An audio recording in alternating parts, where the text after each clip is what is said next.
Okay, guys. So what we're going to be talking about this week, we're going to be diving into a little bit identity politics, and in that specifically, we're going to be talking about a recent instance. It went viral a few weeks ago. We kind of stayed off this topic for a little bit. We didn't want to jump on it too soon until some crazy facts come out about it or something like that. In case it turns out that something else was the case, um, but we had someone reach out to us and ask us to talk about this instance where some high school debaters in NSDA. It's another league from ours, separate from ours, the National Speech and Debate Association, where a team actually lost their round for being accused of being racist because they were reading cards from white people that were disagreeing with the affirmative team, which, by the way, did not even present a case in their 1AC. We will break this down and we will be talking about identity politics, the overall debate effectiveness of this affirmative team presenting no case and then calling the other team racist. And we will be talking about debate strategy, the NSDA, different debate environments, and so much more. So stay tuned, guys. This is going to be a really interesting and hopefully shorter episode for you guys as we kind of catch up and try to provide more content to you guys. We've been off for a few weeks, but we're coming back and we're bringing back great content. So stay tuned.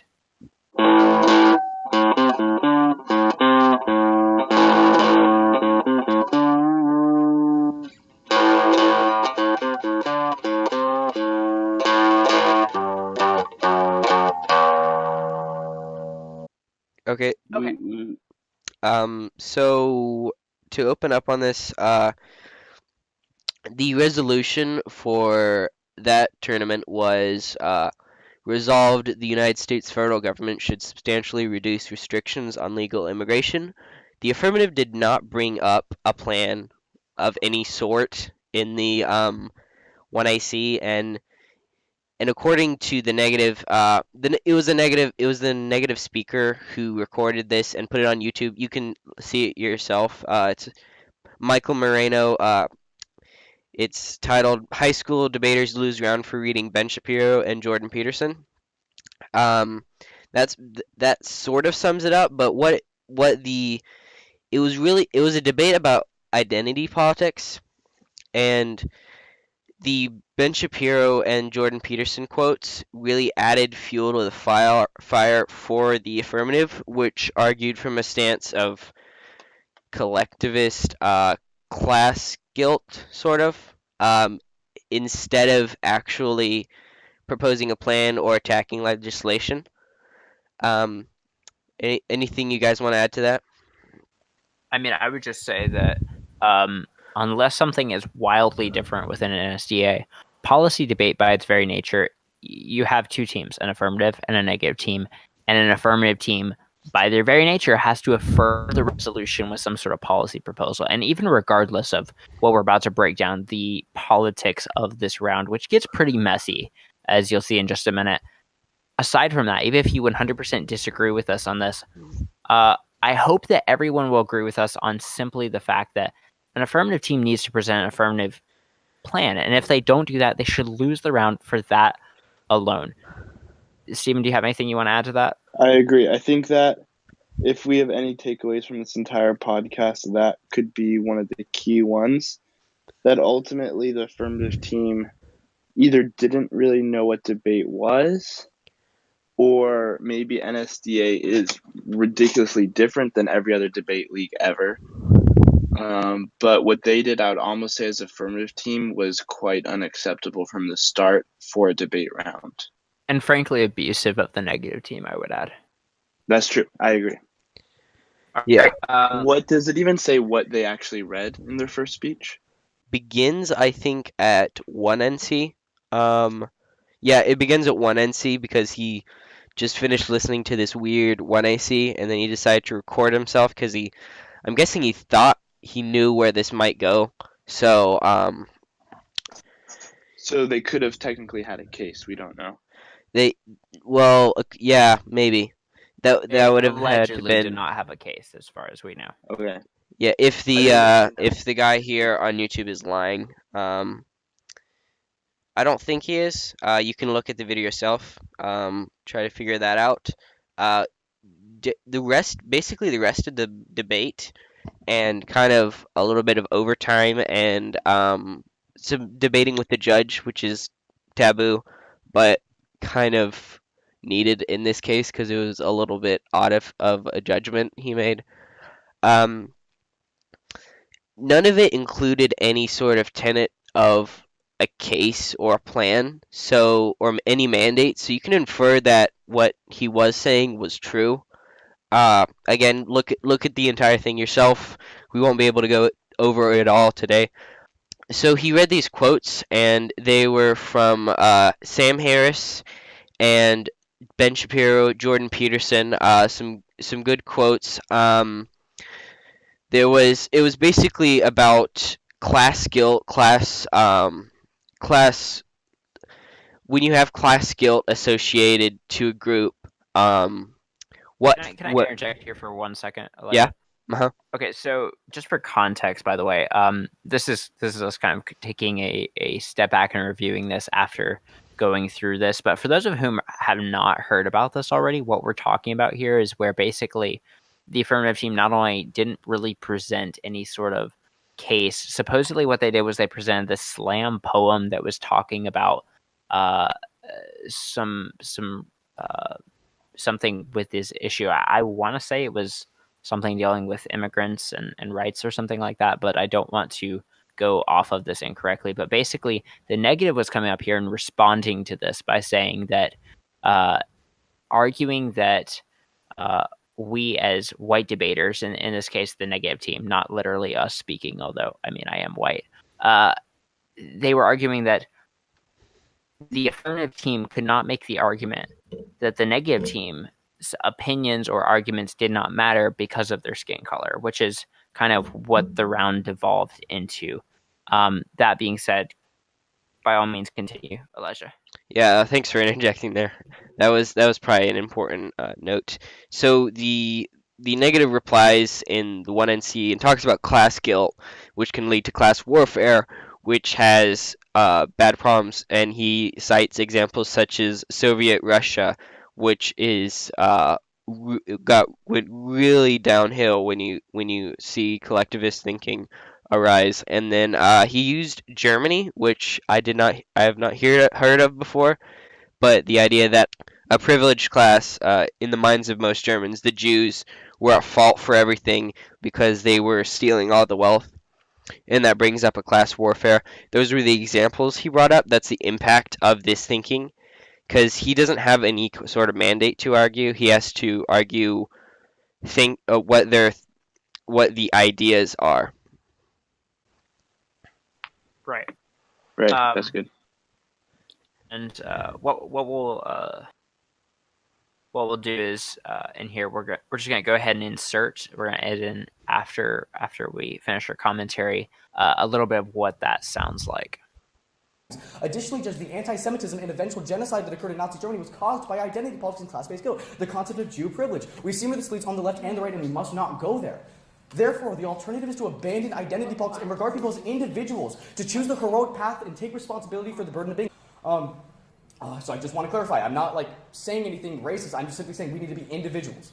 Okay, because otherwise we have class guilt. Because we're white, we can't talk about things because we have to be held to what our ancestors did, which has no linkage to us, right? They just assume that we have privilege because other white people do.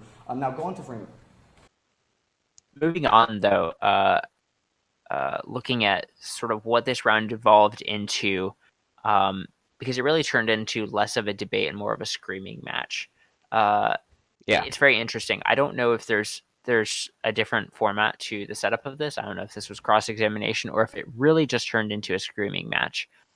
It's hard to tell because it just seems relatively unprofessional, a little bit on both sides, but more on the affirmative team side. As we talk about, we'll get into it in a little. We'll include some of the audio, but basically what happens is the affirmative, it seems, gets up to cross-examine the 1NC, the first negative speaker, and they start getting into this little tit-for-tat argument about whether or not the negative team has the right to make comments about immigration, immigrants' rights, or whatever, as white people. And it gets into this really weird sort of identity politics argument, And I think the key line that the negative says that dumbfounds the affirmative is that we're saying all racism is evil.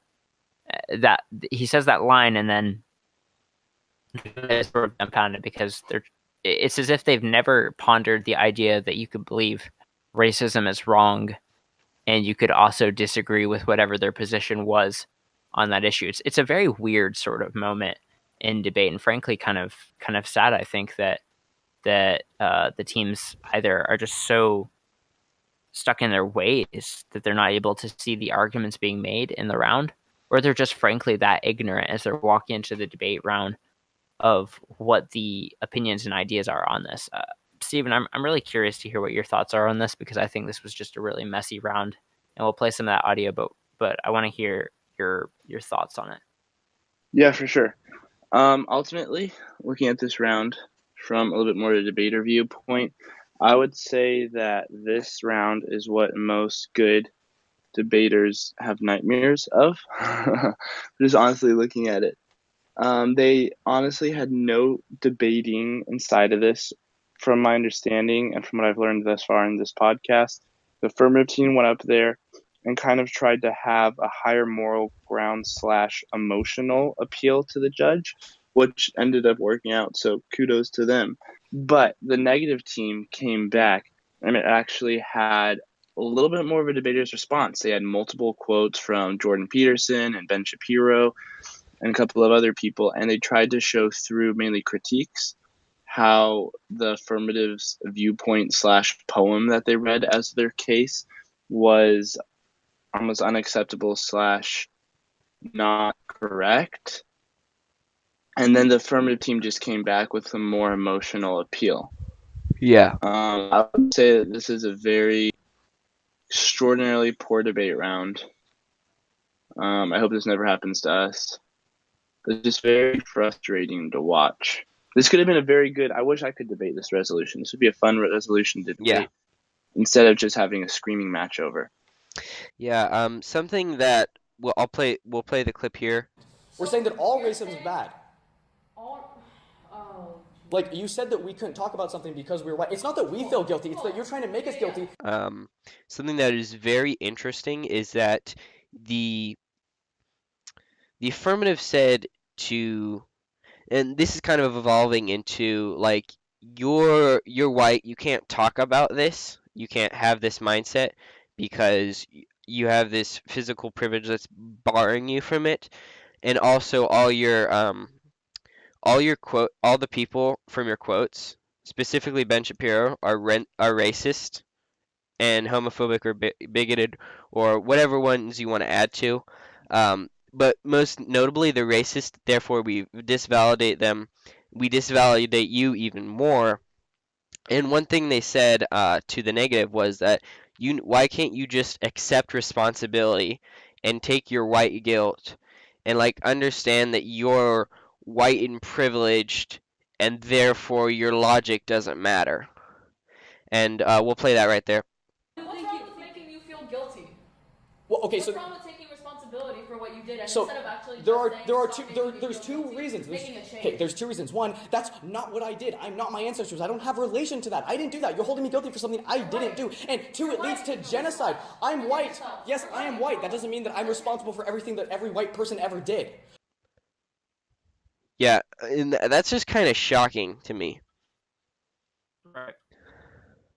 And then they said that the all those quotes were racist, but they didn't provide any examples of those people being racist, and the quotes themselves weren't racist. If you look at Jordan Peterson or Ben Shapiro, maybe you don't agree with what they say. I certainly can't agree with everything that anybody says. They're not racist. Definitely not racist.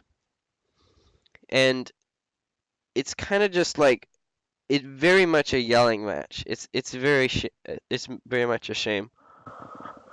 Yep. Okay.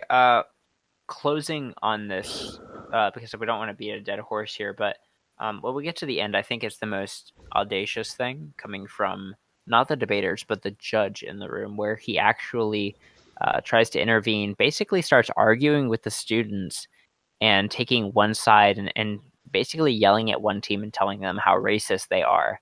Which, I mean, this is what happens. This is the stereotypical scenario of when someone's just trying to shut down debate because they don't have a good argument, they just start calling people racist. And I hate using that stereotype because I feel like it in a way also shuts down debate. But this is really what's happening here. The judge is simply saying, you know what, you said something racist. I just can't stand it. I'm voting against you, and basically storms out of the room and slams the door. And we'll play the audio in just a second, but I think that's pretty disheartening, and I think it really is a bad representation of judging philosophy, where you can be so biased to one perspective and not be willing to actually listen to the debate and to the arguments. Before we play the audio, Stephen, do you have anything you want to add to that really quick? Not too much. I just said if you're ever in their shoes, ultimately the only hope that you have is that the judge sides with you. Otherwise, you basically are just trying to keep above the surface and keep breathing. Right, and I would only add to that if you do find yourself in this situation, I can't tell you what I would do in this situation because I've never been in it, but I would say, arguing with the judge is probably not a good way to go about it. Yeah. I'm not going to say that what the student did was wrong because I don't know what I would have done in that situation, and I think he made valid points. But at the end of the day, always be respectful and always, respect the fact that people are going to disagree with you, and that doesn't make them right, but that doesn't mean that yelling at them isn't going to change it either. And that's why adjudication does exist. Right. Unfortunately. And ultimately, it doesn't make you right either. Make sure that you have just as open of a mind as you would want them to have. We'll add in a little bit of audio here about that. Like, you're reading Ben Shapiro. Like, what are you? Like, you're literally how reading that- Ben Shapiro. Yeah. Like, you know who he Is there anything racist in that card? Oh my god. Do you want to know who he Shapiro's is? not a- I know who Ben Shapiro is. Let me He's just not a like. racist. What are you talking I about? don't think. Maybe he is. I'm not aware of anything he said that's racist. Yeah, I don't know. Then don't read it. We're gonna close this up, but one final point. I will highly recommend you listening to the whole thing. It's about 30 minutes. I actually found it entertaining. It was very interesting, the actual dialogue between the debaters, and then how it went down. At the end of it, the negative speaker went to the director, and he talked about this. He thought that this was an unfair round, and because first of all because the affirmative had no plan, and then secondly because the judge was kind of biased. The director basically said, you learned that the judge was biased when the judge told you the judging philosophy, and at the beginning of the round, before the round, and the judge's views, and you should not have pursued those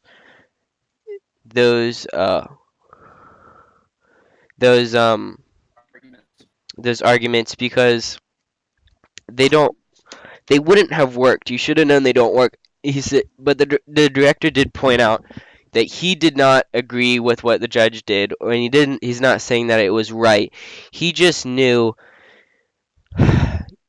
He just said, if you want to be an effective debater, don't do something that the judge is probably ideologically already biased against.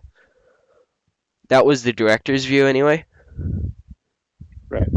Very logical to me. What? Good thought. A good idea. Yeah. Good And deal.